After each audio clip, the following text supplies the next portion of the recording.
Okay, number 9, part 9, Vossaholic. Voss, I am an alcoholic. My name is Voss, I'm an alcoholic.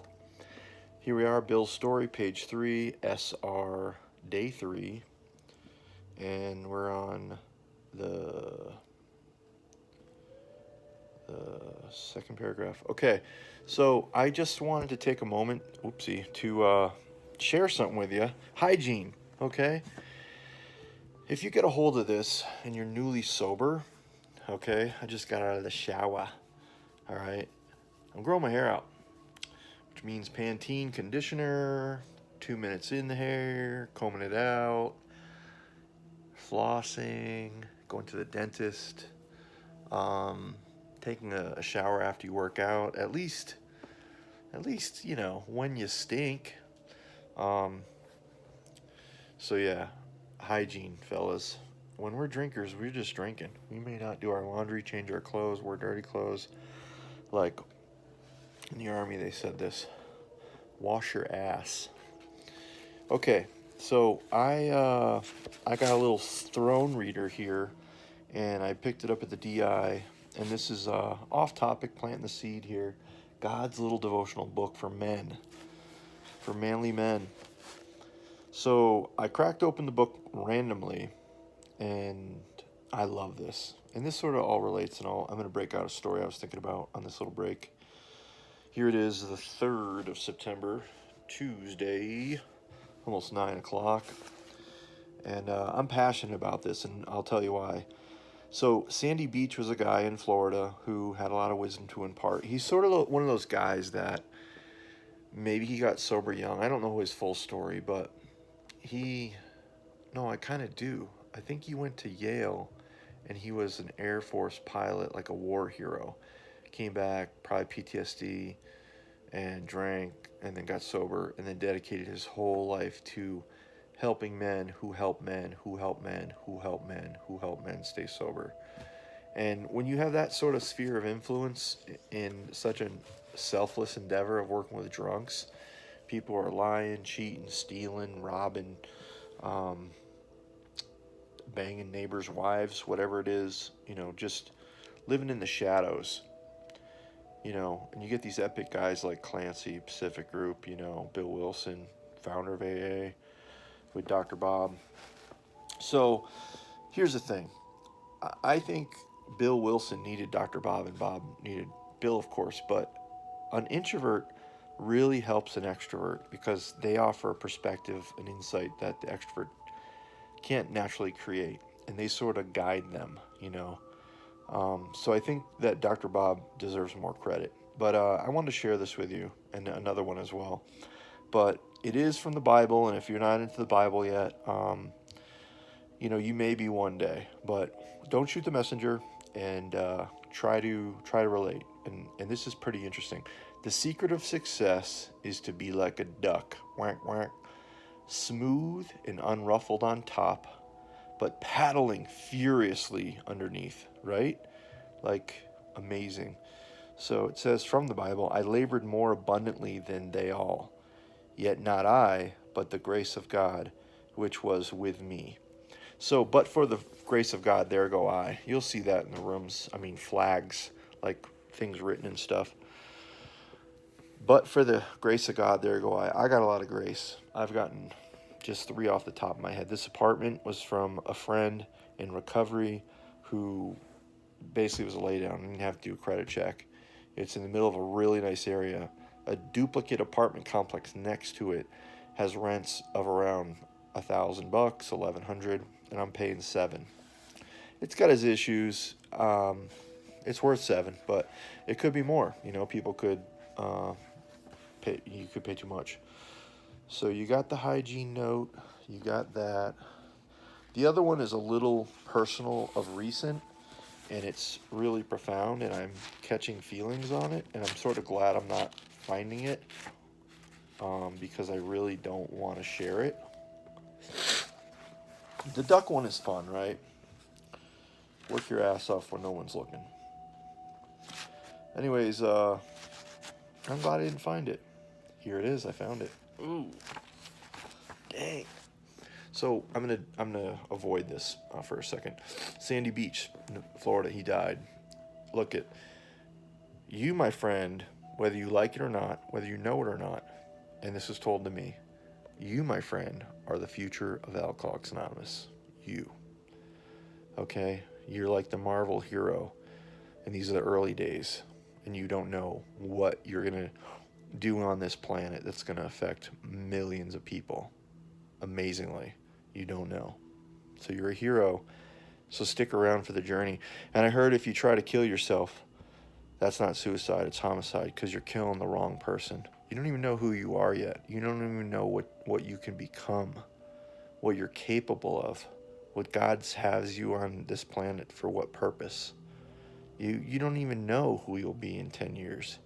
Hopefully you'll challenge yourself all the time and be a better person, but I'm going to go with that. So, gosh, 6 minutes in.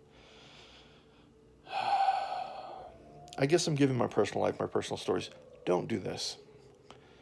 Don't get a resentment at another alcoholic man and decide it's the fifth strike and text him that you're gonna show him and you're gonna tell him and this is how it is. And in a way, you gotta be fair to set boundaries, like appropriate conversation, like, hey man, can I talk to you for a second in private? I just have a concern. I want to bring it up to you, and I was wondering if we could talk about it.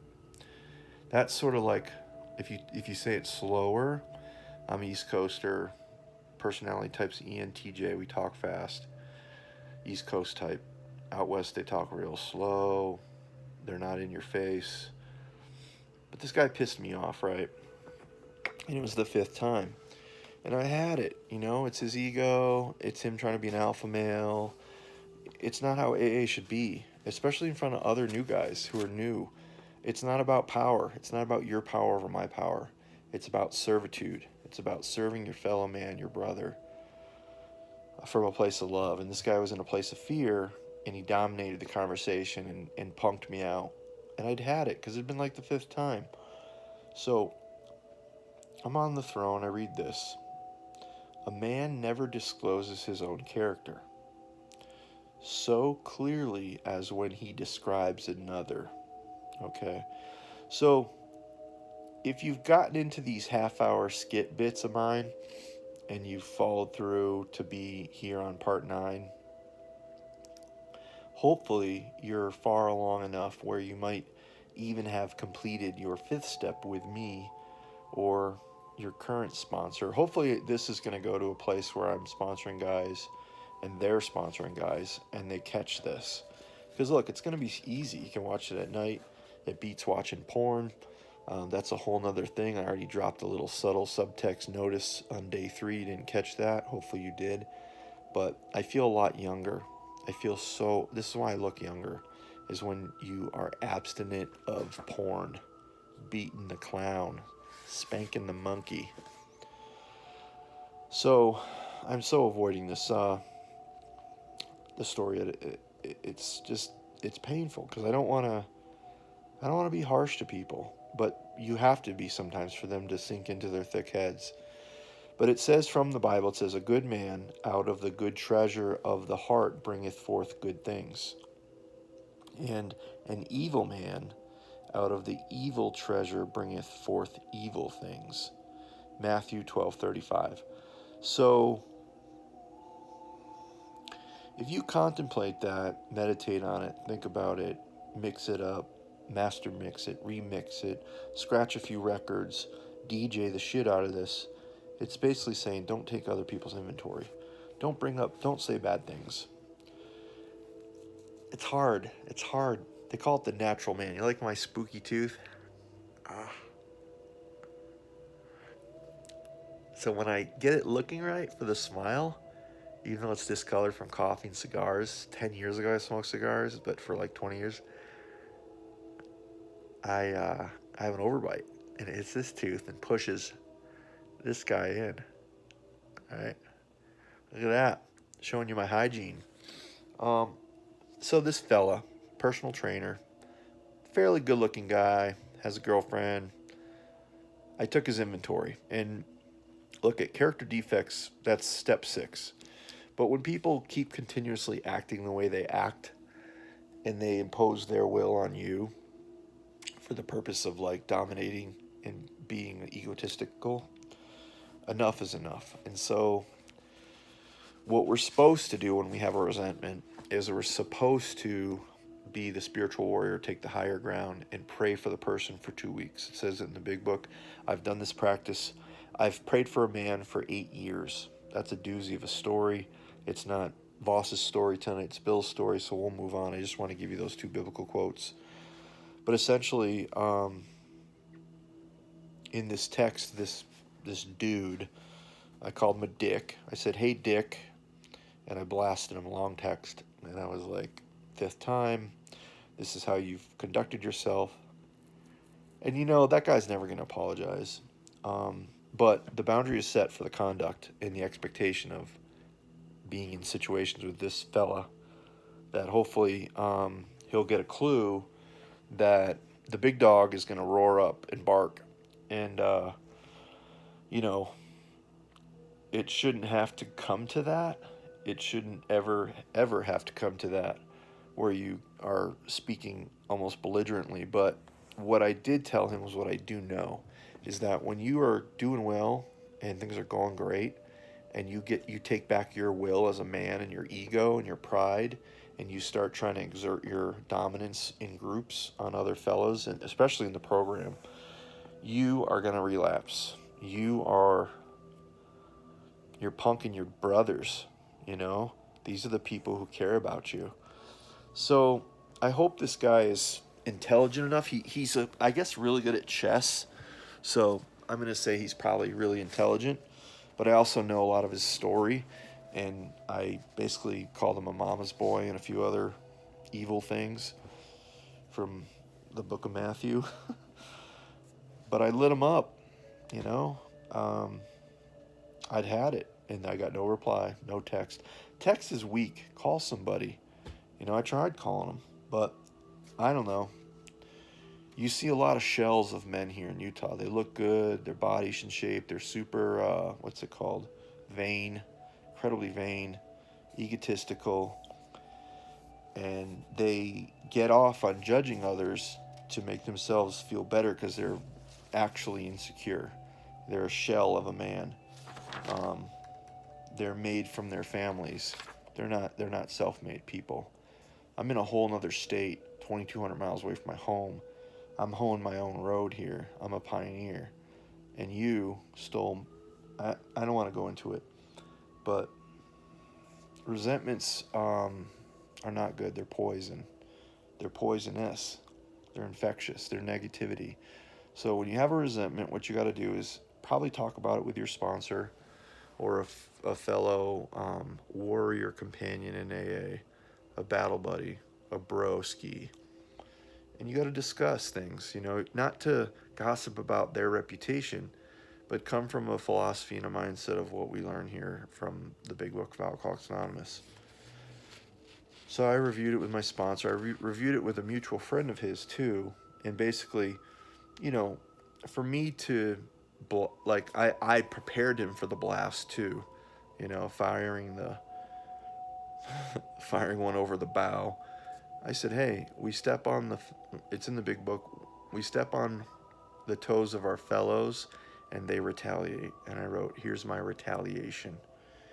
And I basically took his inventory, it's called, when you basically, you take their inventory of all their negative 6-step character defects. But they were shown to me. And I was sick of seeing them. But this passage talks about, hey, if whoever smelt it dealt it. So if you see it, you got it, So if you want, it's like pointing a finger. I've shared this. If I'm pointing a finger at you, I'm pointing 3 back at myself. Okay? So don't point a finger. Share it with your sponsor. Pray for the person for 2 weeks. They're obviously sick and struggling. They're really dry drunk in it. They obviously don't have a really good program in that week, in that time frame, whatever they're carrying, their load. They're too prideful to drop it and let it go or discuss it and really move on from it. All right, 15 minutes. The other Sandy Beach part was that the guy died. He made these tapes. People listened to cassettes. They turned into CDs, and now it's iTunes or YouTube. And my beef with all that is these guys are great, but they're like 60, 70 years old. I can't relate to them. I try to relate, but it's not that I don't relate to them. It's just that they're so old. I wish I heard them when they were younger. I wonder what they were like when they were younger.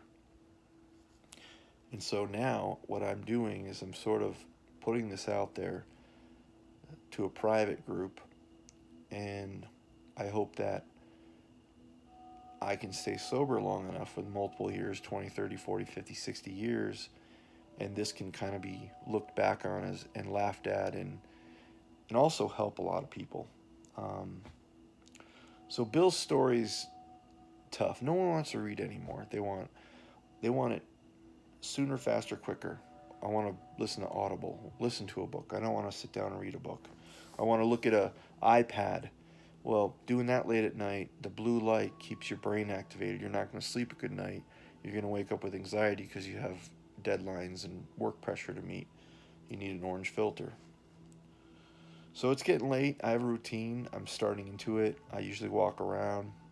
I usually bathe at night. And I like to go to bed early now because I'm more successful if I get up early and kill it. Because I got up in competition and before all of you. If I'm up at 3:30, 5 in the morning, 5:30, I've done so much more. And that's how I'm most successful. And I feel confident. This thing's about confidence. We drink because we're insecure. A lot of us drink because we want immediate gratification to not feel our feelings because we haven't done the work. We've slept in.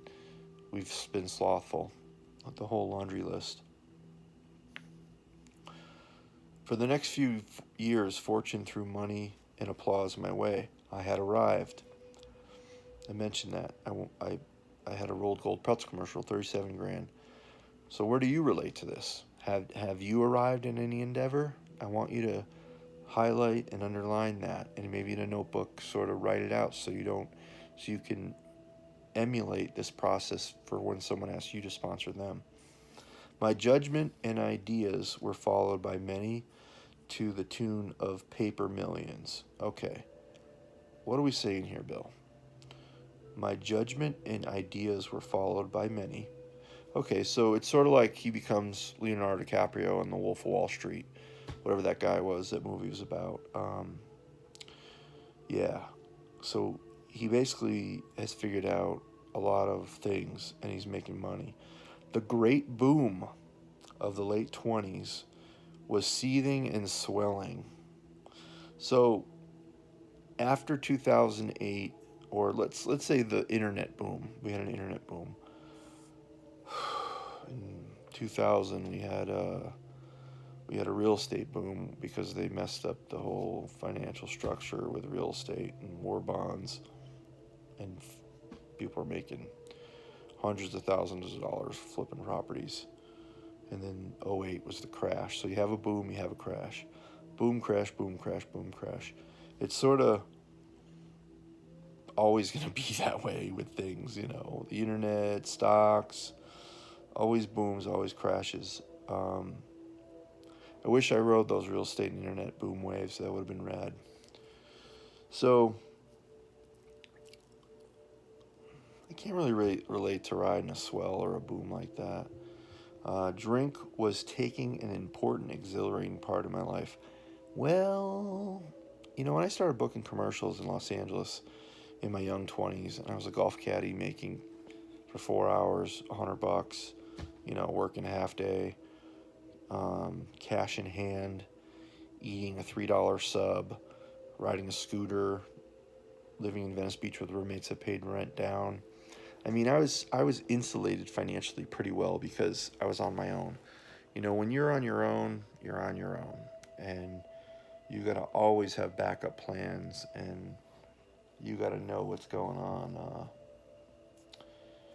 But I can relate to the drink was taking an important, exhilarating part of my life. So, kind of around 21 when I became legal to drink, time management. Like I knew where the parties were. UCLA were always Thursday and Saturday nights.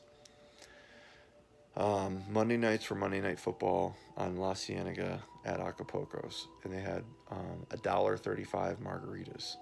They were a buck with tax or something, $1.35.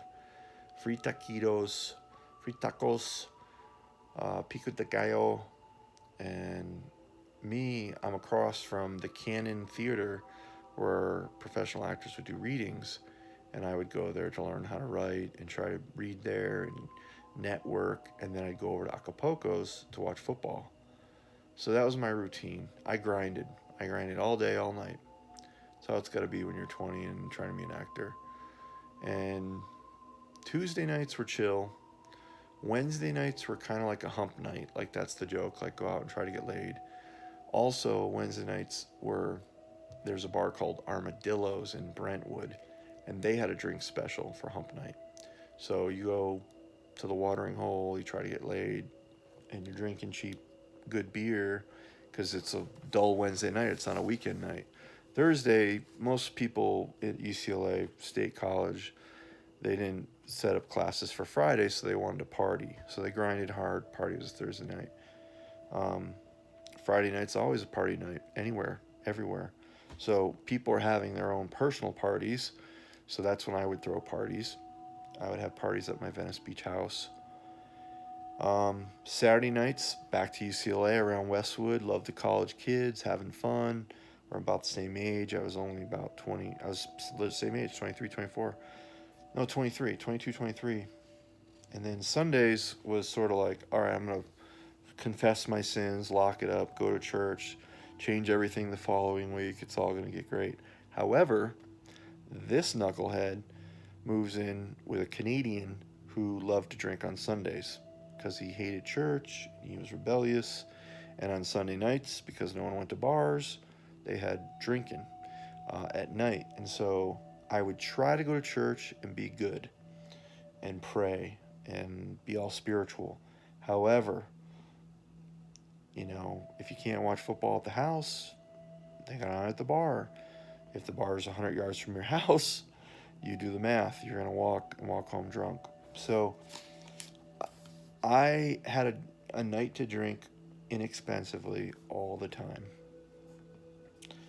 And I was booking things and making money and being frugal and cheap and thrifty. And I don't think I was greedy. I was more frugal. I was getting off on like getting free bagels from Starbucks for a nonprofit that helped abuse women. I worked to pay off a ticket there, and I'd milk that with the free. They're only a day old bagels.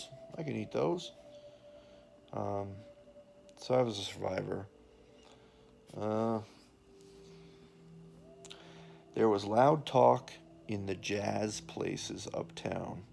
So he's hip and slick and cool, and he's hitting the uptown jazz, and the music's going, the alcohol's flowing, smoking cigars, getting to see all your buddies after work. How big was your day? How big was the fish you caught? Just comparing. Seems like everything's going great, right? Everyone's spent in thousands and chattered in millions. Okay, so they're in the middle of a boom, and they're making their clients rich. They're getting rich. Scoffers could scoff and be damned. I had a host of fair weather friends. Okay, so Bill's saying, I don't give a fuck. If you're judging me and you're scoffing at what I'm doing, I'm the man, you're nobody, and you should be damned. Like, F you, buddy. Got it. Can relate. The feelings, that's a feeling. He's denying people who judge him. So I want you to relate to the feelings, the thoughts, and the actions. I made a host of fair weather friends. So look, when you're out there in the world and you're in the mix, you're going to find drinking buddies. I had one named Adam who wanted to be an actor, and his friend was named Bill Wilson.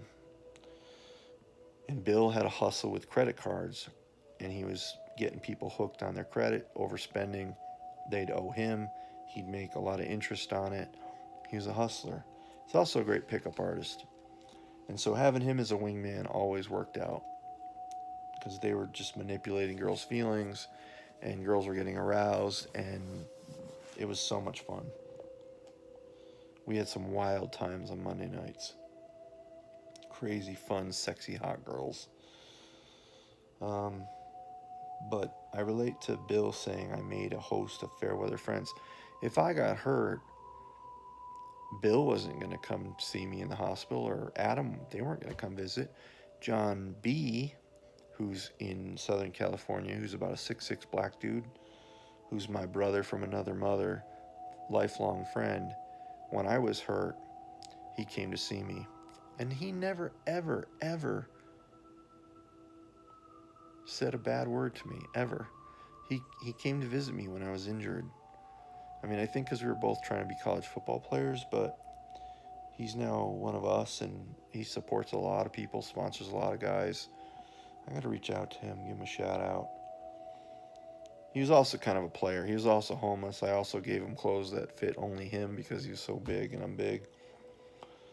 And I was homeless too. I mean, it's just like we think we're superstars, but we're living in homeless shelters in big cities because we partied out. Like, we fucked up our lives and burnt it down to the ground. Like, real talk, truth. All right, so we're pushing 26ers here. My drinking assumed more serious proportions, continuing all day and almost every night. Okay, so Bill's addiction and ferociousness and phenomena of craving, his disease of more, is in full effect, and I can totally relate to that. Because when you drink alcohol, you need to like kind of keep that buzz, a buzz that unfortunately some decide to go out and drive on because you got to go to the liquor store to get more beer or alcohol, whatever. So you got to manage your buzz, and if it's good in the morning, it's good all day, you know. And if your thing is alcohol, marijuana, I mean, I did plenty of wake and bakes. Moving right along, I mean, I don't want to really share this stuff. Even though marijuana is legal, like it's like okay, I still have shame around it because I could have done so much more with my life and at that age and that time and the opportunities that were around me where I didn't see them, chase them down, tackle them, and own them, you know. Um, but it says also in the big book, we will not regret the past, nor wish to shut the door on it, and we'll see where we can help the new alcoholic, the new man. So, look, if you've got shame and remorse and regret like I've just shared, I've been there too, and it's okay. That sort of stuff you'll be able to carry the new man when he feels those feelings, because those feelings will lead us to another drink. Here we go. The remonstrances of my friends terminated in a row, and I became a lone wolf. That's a real word. The remonstrances, I have to look that up, of my friends terminated in a row, and I became a lone wolf. So maybe that's the failures, like they're falling off, or they're not as savage as Bill, like Bill's killing it, and he maybe has fear, he doesn't want to share his genius ideas, and he's now the lone wolf. You know, being a lone wolf, oof. You know, I think drinking causes that sometimes, like it did for Bill, and I can relate. I'm an only child, and that has a lot of weight to it with people who understand psychology and family dynamics and how a person becomes when they don't have sort of the capacity to have, it feels like, long, in-depth, almost intimate sibling connections, whereas people with siblings do. and they have a deeper sort of endurance level, I guess, to have an open heart and to maybe tougher skin. I don't know. But yeah, yeah, it's pretty rough. All right, we're at 30 minutes. I'm gonna wrap it up. Last sentence. There were many unhappy scenes in our sumptuous apartment. Okay, so Bill's pissing off his wife. Maybe he's bringing women home like stupid ass crazy. There had been no real infidelity. There we have it. For loyalty to my wife. Helped for loyalty to my wife helped at times, but extreme drunkenness kept me out of those scrapes. All right. Bill, I think you're embellishing and lying here. There had been no real infidelity. So blowjobs don't count, Bill? What are we talking about here? So Bill didn't go into the pink cave. He just got a little blowy, a little handy, a little kissing. So he's minimalizing his infidelities. And you got to read between the lines. I mean, this guy's a New York City stockbroker, savage officer from a wartime in World War II or one. For loyalty to my wife helped at times by extreme drunkenness. I don't know. That's an oxymoron. If you're extremely loyal but extremely drunk, I think your dick's gonna win that battle. Kept me out of those scrapes. So Bill's sort of alluding to, I gotta write this, keep my wife happy, and he probably didn't sleep with other women, but maybe he shouldn't have been hanging out with women he was with. He came close to infidelity. All right, Bill, I'm gonna call bullshit, and that's okay. Anyways, over and out. We're gonna go on to part 10. Thanks for being with us tonight.